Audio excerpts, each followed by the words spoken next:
Hi everyone, my name is Wynn Geary, and this is my mom, Hi. Lori. We are both urban beekeepers in Philadelphia, and we started beekeeping, 7 years ago now? Yeah, 7 or 8 years ago. Yeah. So do you want to tell the story of how we got started?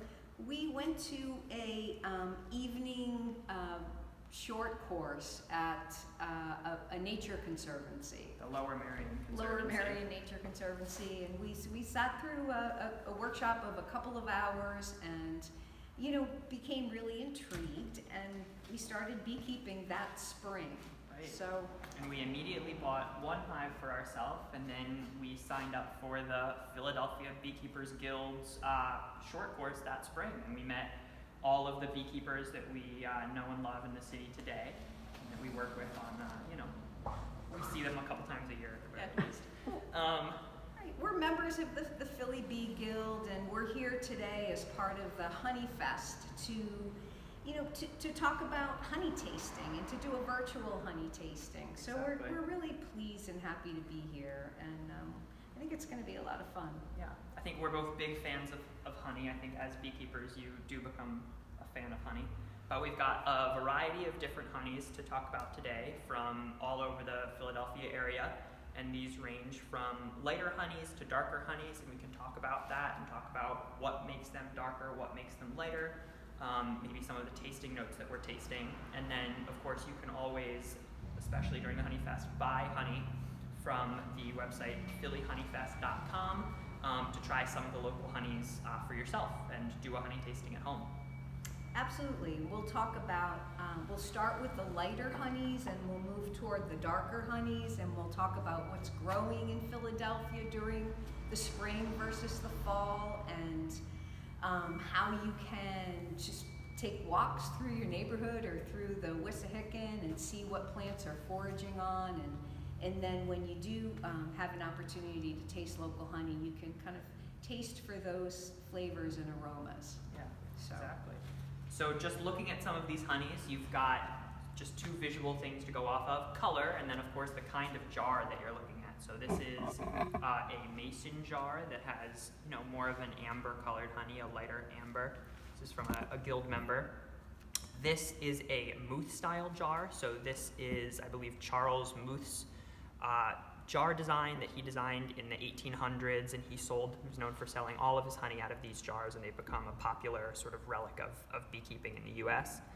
You've got your very standard jars, canning jars, and then you've got these classic honey jars. These are called queen line jars, and these of course are popular throughout America.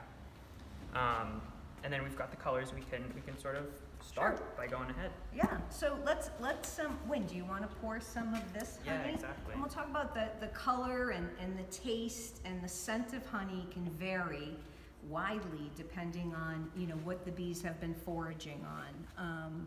What are those sources of flowers and nectars, and what's the soil like in that area, that type of thing. So it can get pretty deep, and we can talk a little bit about how honey tasting is a lot like wine tasting in a lot of ways. There are a lot of variables that can affect the taste. Right. So we can look at this and we can see that this is from Overbrook in Philadelphia. So when you're tasting honey, it's important to realize that it's an olfactory experience, right? We taste more through our nose than we do our mouth. So we've got, we can taste for 5 flavors, and those flavors are sweet, salty, bitter, tart, Spicy, and umami. Umami, yeah. Right. So we can't really taste a lot of flavors, but we can smell a lot. So we should try smelling. Go ahead, you first. It's lovely. It has this really lovely light floral. Yeah. I'd say already by smelling it, I feel like I can detect clover in there, which would match by the color. Super delicate. Yeah, super delicate flavor. And the other thing it's important to do when you're tasting honey is to roll it around on your tongue and inside your You have mouth. taste buds at different points throughout your tongue, so you can hit all of them. Yeah, that's why you want to roll it around a little bit in there. It's the other side of my stick. Oh, yeah, so I could turn mine around, so we're only sharing each other's germs, but, you know, that's a good thing about virtual honey tasting. This is particularly nice honey. And it's the first one. Yeah. So I'd say light, floral, and herbaceous. For these are some of the notes that it's hitting for me. Just typical of a lighter spring honey. Mm-hmm. Okay. So water's a great palate cleanser. Do you want to pour the next one? We're getting really scientific Yeah. here. So things, you know, and there might even be a little honeysuckle in this honey too. I'm kind of tasting a number of floral notes. Yeah. And in Philly, there's trees like tulip poplar and sugar maple and black locust. I'm sure if you're out and about and you hike much, you're seeing all these beautiful trees in bloom in Philly. And spring honey often has blueberry, raspberry, blackberry, you know, in bloom that bees are foraging on. So just visually looking at this one, I can already see there's a slight color difference. This is just a little bit lighter. I can't remember off the top of my head where this honey's from, but I think it's from Montgomery County. Oh, that one, yeah. So the Philadelphia area. Okay, well, let's try this. I'm gonna smell it first, so, you know, listen to my own advice.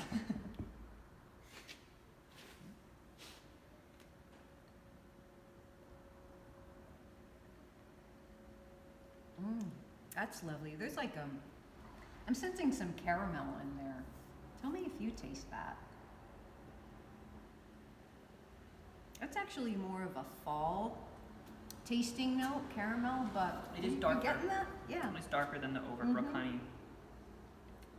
Definitely, and there's even a more of an aftertaste. It's a little bit later Yeah, on the taste, but it does finish more caramel, I would it say. does. And it's the consistency is different. It's a little thicker than the Overbrook honey. Right. I think butterscotch is one of those tasting notes. I would say that- butterscotch maybe even more than caramel, Mhm. now that you bring it up. Yeah, it's amazing that you can taste things like butterscotch and caramel and honey because, you know, there's no good reason for it, but it really does have all of those wonderful flavors. Right. This So this is next, interesting. yeah, this next one is a queen line jar. This is from a guild member and former board member of the Beekeepers Guild, Dave Harrod, and this is made up in Roxborough, and he calls his honey Beak Daddy honey. So this is his 2019 from last year, but you Wow. can buy his 2020 honey at the Philly Honey Fest website this year if you'd like to give that a try. And this is a great opportunity to talk about how honey can change year to year. Different things bloom, there's all kinds of different variables that can change the honey from year to year. So his 2019 honey might be different than his 2020 Sure. honey. There might be some similarities, and that's a really interesting thing to look at year over year. Absolutely, yeah. Climate, how much rain we've had, heat, so many things. You know, what plants are doing well in the spring of 2019 versus 2020. So yeah, I Exactly. expect it to be a different experience. The interesting thing about this is that it's slightly crystallized. Right. And sometimes people think that crystallized honey has spoiled. Well, that's not the case at all. It's perfectly fine. It has all of the same nutritional benefits that uncrystallized honey would have. It's just a slightly different texture. And Right. it's possible to re-liquefy it if you know what you're doing and you could do it carefully and you're not overheating it because you don't want to lose the antibacterial qualities of honey, and you can do that if you heat it up a little bit too much. Exactly, yeah, and I brought a couple of things to help us liquefy honey, just to show those viewers at home what they might want to do if they have a crystallized honey.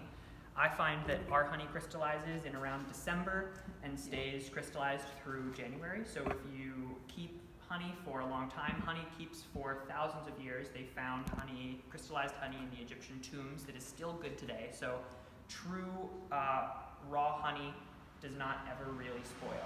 So if you've got a jar of crystallized honey like this, all you have to do is put it in a little bowl and then take some boiling water. Or maybe just- it doesn't even have to be boiling, it could just be under hot. boiling, some hot Yeah. water, and just really fill up your container and just let the honey sit there for a little while. And this really lets it just change the, it lets it slowly acclimate to a warmer temperature. And the other thing to keep in mind too, with regard to honey, spoiling, it doesn't spoil, but if you're careful and you put the lid back on the jar after you use it and you don't allow it to take on moisture, it will stay good forever. So, it doesn't spoil. One of the really cool things about small scale beekeeping and local beekeeping is that, you can really taste for the specific things that are growing in your area. It's, if you know that there's a lot of honeysuckle in the spring, or a lot of clover in the spring, or hydrangea blooming in the spring, you can really experience that flower, smell it, see the bees foraging on it, and then, you can taste that flower and that nectar, when your honey's ready to harvest. So that's a lot of fun. And we taste some of that, and it's maybe a difference in the number of hives that you keep, or the number of hives you're extracting from. And I think that's just a difference between you and I, is you have one apiary and you extract from those 2 hives, and we're really able to taste maybe Strawberry Mansion's honey. And I have an apiary in Manayunk and an apiary in Ben Salem, and I mix them both together. So you're getting less of that maybe exact tasting note of that specific spot. Exactly. It's easier to pick out the notes when you can, when you're harvesting from 1 or 2 hives in a single apiary. Right. However, if you may even notice that 2 completely different colors of honey and 2 hives that are together in the same field of flowers, different texture. It just depends on what the bees are foraging on. Right. And honeybees in a hive, they really like to, the diligent workers that they are, they like to pick a flower and they like to forage on that exclusively. So a different hive, 2 different hives that are standing next to each other can go out and forage on 2 completely different flowers and come back with a different result. Right. So that's what's really interesting. Yeah, it's very variable for sure. So should we try some? I think of we this? should, yeah. For someone to smell it. It almost smells a little fermented, which I love. Fermented honey.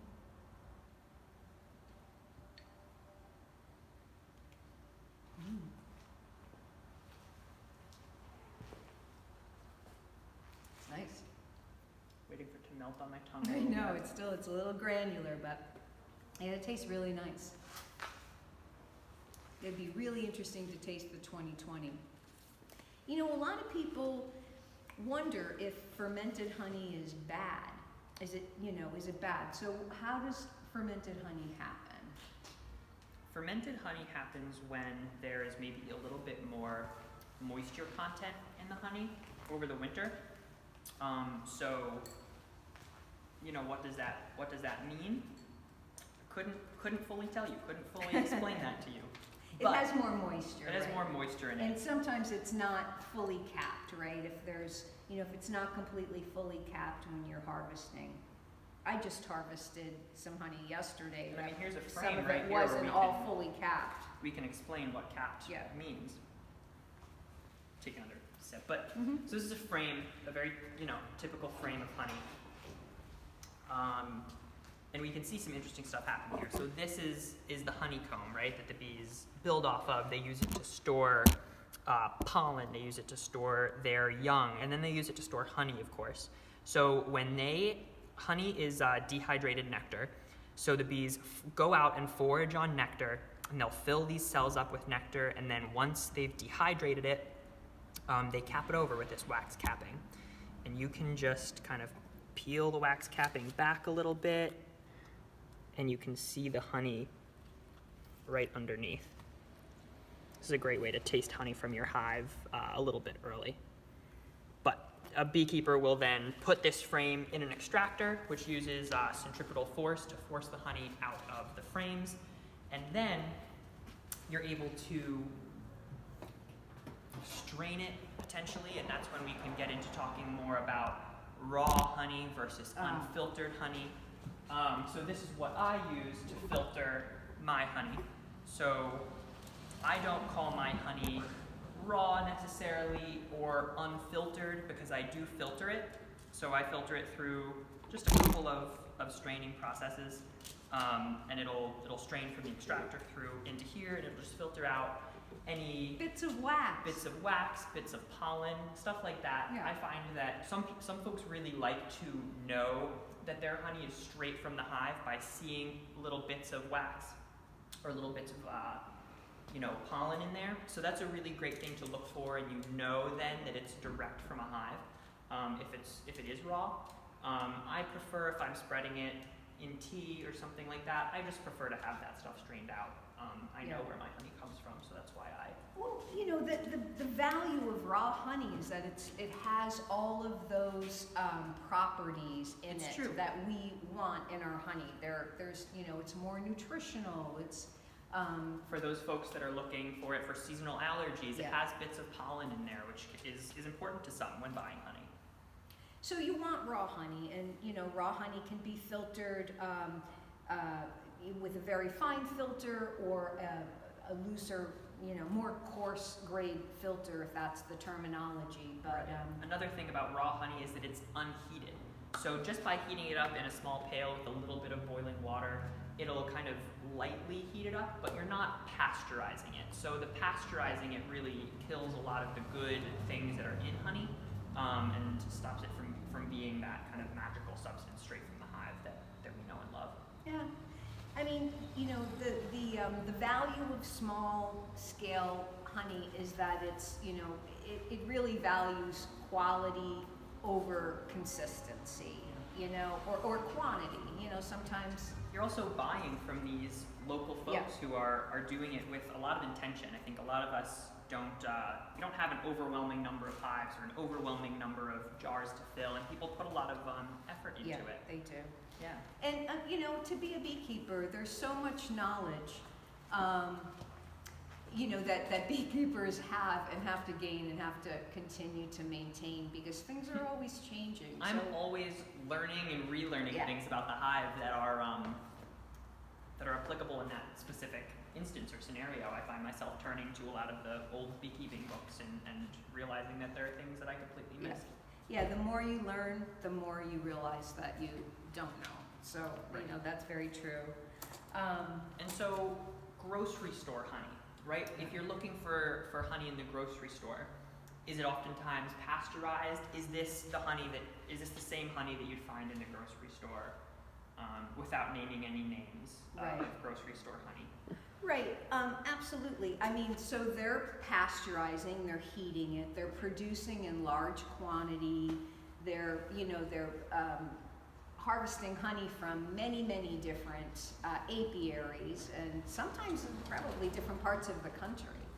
And So sometimes it tastes so different. We can identify these different floral notes, and Yeah. I think part of it, right, is the fact that it's coming from one. Some of these are coming from just one hive or one apiary, and a lot of it you sort of miss, or those flavor notes are no longer identifiable. But I was going to talk about cutting honey with corn syrup. That's another thing that's really. let's take a look at that jar that you picked up today. Sometimes it's fun to collect honey, and even if it's. I'm an avid collector of honey. I like to collect honey from all over the world and try to talk to beekeepers when I'm there. Sometimes there's no beekeeper. I mean, Sometimes there's no when you're beekeeper. buying honey in the grocery store, you're This just is buying it a as beautiful a gag. jar of Israeli honey that I picked up when I was in Jerusalem. Can't remember what this tastes like because I just like to have it to look at. We've got rare Hawaiian honey. We've got honey from Montreal. But here's Chinese honey syrup. Now this is the kind of stuff that. And we can see on the side here that it says honey, syrup. So what that means to me is that there was a honey base in this, but that they've actually cut it half and half with syrup. I'm guessing corn syrup. And I think when I grew up, I grew up putting this kind of honey on my Cheerios, and I felt. You never had that growing up. You never had. Well, we had syrup. very, very store-bought honey. It wasn't made by local beekeepers, but I wouldn't say that it tastes the same as. No, it's a very as different these experience. honeys. Right, it's a very different experience. Yeah. So, the beauty of local beekeeping is that it really connects you more to the plant sources and, what you're eating and nature in general. Right, and I find that I'm always looking into nature to what my bees are foraging on. Yeah. And that's part of the fun of extracting at the end of the season is seeing what color your honey is and trying to guess what your bees were foraging on. And you and I try to do that during the summer when we're out on hikes. Yeah, we do. We live in Manayunk, so we like to go on walks in the Wissahickon, and we like to see, it's the Wissahickon for the northwestern part of the city is a huge foraging source, and we can look to the Wissahickon at different times to see what's blooming and what our bees might be foraging on. So just a few weeks ago, we were on a hike and we saw bees all over Devil's Walking Stick, which is this tall, spindly little tree that's got thorns all over it. You would never want to grab onto it, but I never realized it bloomed until this year. And it's got this little, almost hydrangea-looking bloom on the top of it, and we saw butterflies and bees all over it. So I don't know what Devil's Walking Stick tastes like, but I think it's present in our honey this year. Yeah, for sure. Yeah, absolutely. What are some of the other things we've seen bees foraging on in our area? Sourwood. I've seen a bunch of bees on a big sourwood tree in Gorgas Park, and I bet they're Wynn's bees actually that are there. I love identifying my own bees in the field. We've had a lot of fun with an app called iNaturalist. Yeah. So if bees are active on a plant and you can't really recognize what that plant is, or you would like to know what that plant is, you can take a picture of it in the iNaturalist app, and that will search for it, and then you can learn more about what that is. Right. We've seen so much Japanese knotweed this year. Knotweed, yeah. Sorry. And that's a big fall bloom. Yeah, so that's right a now fall it's blooming September now. I was gonna say it's August. It's September now, and so we're looking for those fall blooms. So in Philadelphia, we have sort of 3 nectar flows throughout the year when there are lots of plants in bloom and there's lots for the bees to go forage on. So early in the spring, bees can be foraging on apple blossoms. Help me out here. It's getting confusing. Okay, in the fall you're talking about? No, in the spring. Oh, in the spring. Of course, yeah. Fruit trees, and we talked about clover and honeysuckle. Clover, of course, honeysuckle. Hydrangea. So those are early spring blooming flowers, and then we're moving into there's maple, of course, in the early spring and summer. Mm-hmm. Many trees are blooming early that lots time of year. trees, and they're a huge source of pollen. And I think that's many overlooked. people don't recognize that trees are they're ahead, they're over our heads, they're above, so we don't actually see the bees on them very often. But then this time of the fall, we've got knotweed blooming, we've got asters, I've seen hydrangeas blooming in the backyard. Goldenrod is a huge source of nectar and pollen. So you can taste that in your honey, and a lot of people come to me and they say, I want to eat honey for my seasonal allergies. And I say, well, I still have seasonal allergies. I think I have eaten plenty of local honey. But I recommend that they find, what time of year are your seasonal allergies bothering you, and then buy honey that corresponds to the time of the year that you are experiencing your seasonal allergies, because the idea is that you're consuming some of the pollen from the plant that you're allergic to. So, if you experience seasonal allergies in the spring, try to buy spring honey. If you're experiencing it in the fall, try to buy fall honey. It's kind of as simple as that. But we've got 2 more honeys, our 2 darker honeys. Let's try those. The other thing, if you're purchasing honey and you have questions about, is this honey good, or is it spoiled? We've already talked about the fact that honey doesn't spoil, but you might notice some honey with a little foam on the top. That's also fine. It's just air bubbles that rise to the top, and it's perfectly fine to see some air bubbles on the top of your honey. So where is this from? It's darker. We know it's a darker honey for Folks sure. have labeled it with their names, but not necessarily their location. Right. But this, I think, is from the Philadelphia area, I think outside the city, either Bucks or Montgomery County.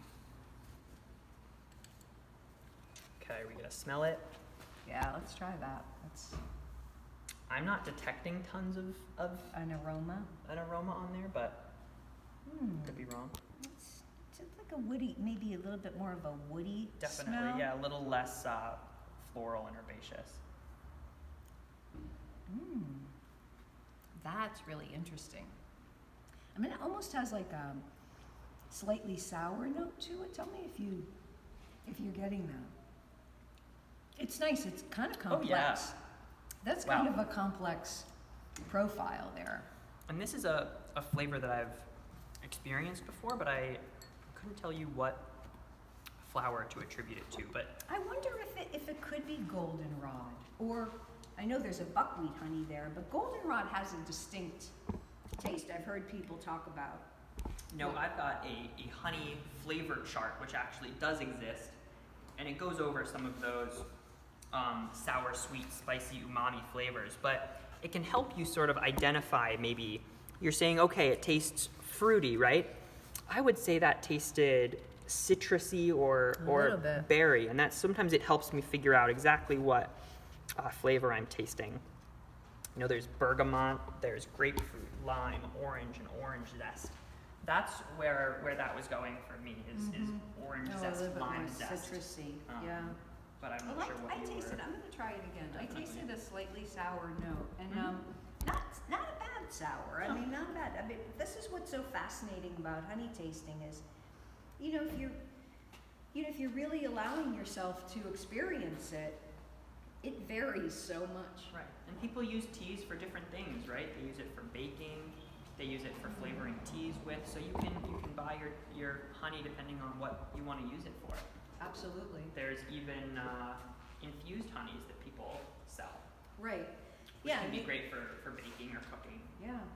You could throw like rosemary and honey, and then use that on a roasted chicken or something like that. Yeah. Or some people make a tea, and you could make lavender tea and add that to your honey.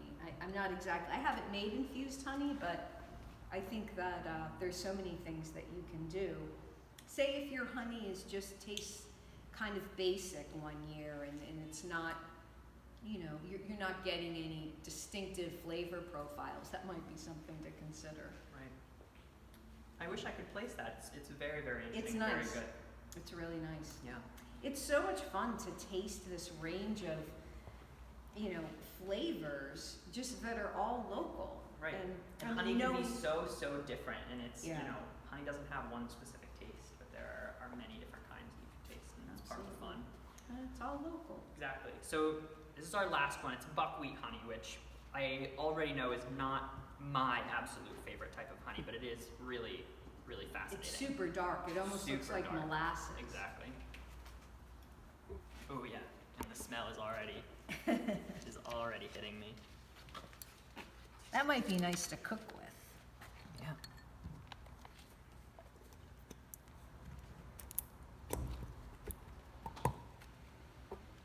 I think buckwheat is a low growing plant and has a little white flower on it. Yeah. So smell that. Now would be a good time to start looking for buckwheat. Oh wow! Yeah, it's a very kind So of molasses. I'm already getting into characteristic. the sort of woody category of resinous, maybe burnt, smoky, coffee. Wow. Yeah, I just that is very bold. Yeah. That tastes. I am tasting some coffee and maybe even some chocolate. Yeah. Coffee, chocolate. A little burnt, a little smoky. Yeah, that too. Definitely smoky. Yeah. It's definitely smoky. Definitely smoky. Yeah. Wow. What a bunch of great honeys Right. these are. And these are all donated from folks, I believe, who have used the Guild's extraction Extractor, yeah. service, and you know, everybody donates a jar, and we get to do great things like this and try out a range of honeys from around the city. So, you know, a couple other things, you know, to keep in mind about honey is that the darker honeys, you know, in the darker colored honeys that tend to be more of the fall honey tend to be better for allergies. They have more health properties. Right. You were just telling me about that darker honey has more antioxidants in it. Right, Yeah. right. So the darker honey tends to be healthier. It's sweeter than sugar, so you can use less of it, but it has more nutrients than sugar. So there's so many benefits to honey, so many health benefits, and plus it's a blast to taste and use. So right. We can even hit on a couple of, honey is just one of the many things that bees produce. When you go into a beehive, there are so many different things that the bees are making that we can utilize. Yeah, there's a ton of things. Yeah, bees are amazing, and they make a lot of amazing products that go beyond honey that you can find in your store. I'm sure some of you are aware Right. of what those are, but So this, bees consume honey for carbohydrates, and they consume pollen for protein. So pollen is really important for rearing the brood and raising the brood. So you can see that this pollen is what a bee has collected on her hind legs, and then they've actually just stored them in the, this hasn't been stored in the cells, but they'll usually store it in their cells, and so many people will eat this directly for seasonal allergies. yeah. Something else is propolis, and this is just two different forms of it.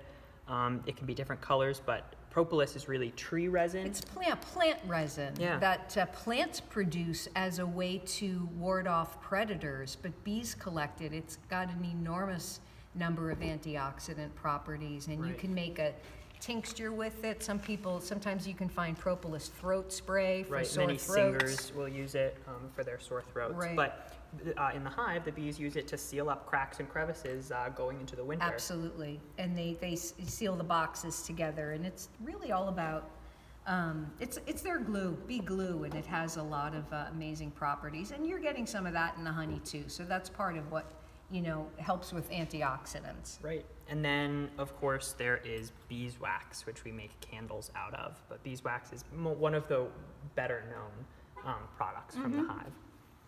And then lastly, there's just royal jelly, which we don't have an example of with us today, but the royal jelly is what the bees feed their young. So the queen gets a lot of it, and that's why it's called royal jelly, is because it's really what makes the queen, is that they feed more royal jelly to them. Right, she develops into this very sophisticated creature, and that's why she needs to be fed more royal jelly than the other bees. Exactly. But many people, royal jelly is a popular skin it's popular to put in lotions and stuff like that.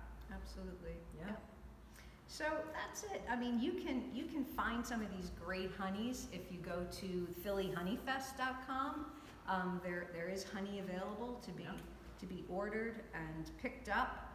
So we hope that you do that, and maybe you can have a honey tasting of your own. That's great. Thanks for following along.